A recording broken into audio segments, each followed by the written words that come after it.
ஒரு கை இழந்தாலும் மனம் தளராமல் தன்னம்பிக்கையுடன் விளக்குகளை தயாரித்து வருமானம் ஈட்டி வருகிறார் மாற்றுத்திறனாளி வேல்முருகன். மீனாட்சியம்மன் கோவில் தீப திருவிழாவிற்கு விளக்குகளை மும்முரமாக தயார் செய்தும் வருகிறார்.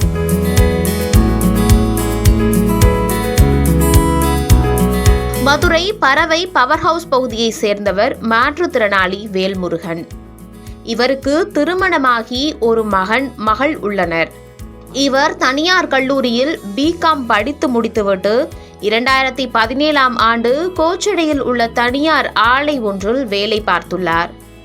அப்போது இயந்திரத்தை இயக்கும் போது இயந்திரத்தில் வலது கை சிக்கி விபத்து ஏற்பட்டு மருத்துவர்கள் வலது கையை அகற்றியுள்ளனர். இதனையடுத்து வேலையும் பறிபோன நிலையில் மனம் தளராத வேல்முருகன் நம்மால் முடியும் என குடும்பத்தின் பாரம்பரிய தொழிலான மண்பாண்ட தொழிலை கையில் எடுத்துள்ளார்.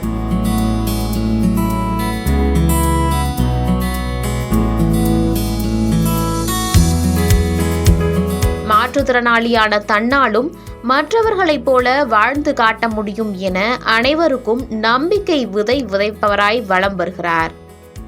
கடந்த 30 ஆண்டுகளாக மண்பாண்ட தொழிலை செய்து வரும் வேல்முருகன் தற்போது கார்த்திகை திருவிழாவிற்காக அகல் விளக்கு, பெரிய விளக்கு என விதவிதமான விளக்குகளை தயாரிக்கும் பணியில் ஈடுபட்டுள்ளார்.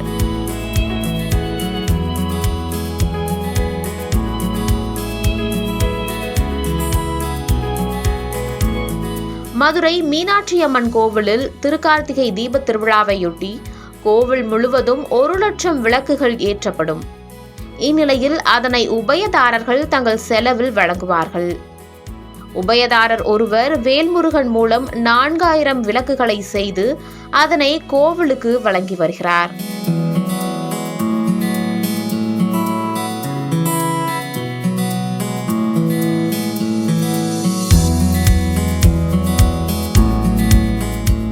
வேல்முருகன் நேர்த்தியாக நல்ல தரத்தோடு மண் விளக்குகளை தயாரித்து கொடுப்பதால் இந்த பணியை இவரிடம் கொடுப்பதாகவும், தான் செய்யும் விளக்குகளால் மீனாட்சியம்மன் கோவில் மிளர்வது தனக்கு மகிழ்ச்சியும் பாக்கியமும் என நிகழ்ச்சியோடு தெரிவிக்கிறார் வேல்முருகன்.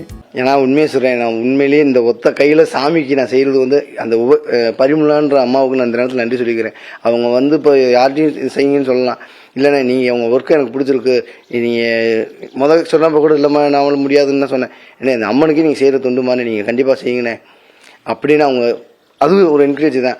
அவங்க செஞ்சதை வச்சு இன்னைக்கு 10 வருஷமாக போட்டுக்கிட்டு இருக்கோம். அதே ரொம்ப மகிழ்ச்சிங்க.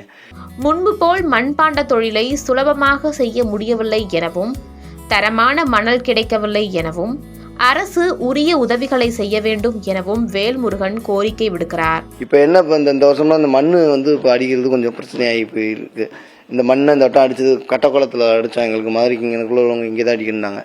அது எங்களுக்கு சரியாக வரல. இப்போ எங்களுக்கு அலங்காநல்லூர், ஆதனூர், பாலமேடு இந்த மாதிரி இருக்கிற ஊரில் மண் எங்கள் தொழிலுக்கு இதுவானது. அந்த பொருள் எப்படி அது செஞ்சால் என்ன ஆகுதுன்றது கூட இப்போ நீங்கள் பார்த்தீங்க. சேதம் உழைப்பும் போய் எல்லாம் போயிடுது. மணல் கல்லுமா இருக்குது, முள். இது மண் நல்லா சுத்தமான மண். அதுதான் கொஞ்சம் இதாக இருக்குது. அரசு கொஞ்சம் பார்த்து செய்யணும். மேலும் மாற்றுத்திறனாளிகளுக்கான உதவிகள் எல்லாம் எளிதாக கிடைக்கும் வகையில் அரசு நடவடிக்கை எடுக்க வேண்டும். இஎஸ்ஐ மருத்துவமனை உதவியாளர் பணிக்கு அரசு தேர்வு எழுதியதாகவும் அது நிறுத்தி வைக்கப்பட்டதாகவும் அந்த வேலையை தனக்கு வழங்க வேண்டும் எனவும் கூறுகிறார். இஎஸ்ஐ வேலைக்கு அரசாங்கத்தில் 2016 நான் செலக்ட் ஆகிட்டேன். அதுக்கு சொல்லி பணமும் ஒரு ஆள்கிட்ட கொடுத்து என் வாழ்க்கையே போச்சு. நான் என்ன சொல்றேன், அந்த வேலையை கொடுத்தா கூட இன்னைக்கு இருக்கிற சூழலுக்கு ரொம்ப இதாக இருக்குது. பியூன் வேலை தான் மதுரை இஎஸ்ஐயில். அதை மட்டும் அரசாங்கம் கொஞ்சம் பார்த்து செஞ்சு கொடுத்து ரொம்ப உதவியாக இருக்குது. இன்றைக்கி இருக்கிற சூழலில் இந்த வேலையை பார்த்து 2 பிள்ளைகளை இங்கிலீஷ் மீடியத்தில் படிக்க வைக்கிறது முடியல விஷயமா. இந்த வருஷம் இந்த வீடு, அடுத்த வருஷம் இந்த தொழில் சார்ந்தது கண்டிப்பாக ராசாவூரில் நான் எழுதி போட்டிருக்கேன். வீடு கிடைச்சா நீ அடுத்து நாங்கள் மண் வேலைக்கு தான் பார்க்க முடியும். ஒரு கை இல்லை என்றாலும் களிமண்ணை மிதித்து நேர்த்தியாக அழகாக அச்சில் உட்கார்ந்து விளக்குகளை விதவிதமான வடிவத்தில் செய்கிறார் வேல்முருகன்.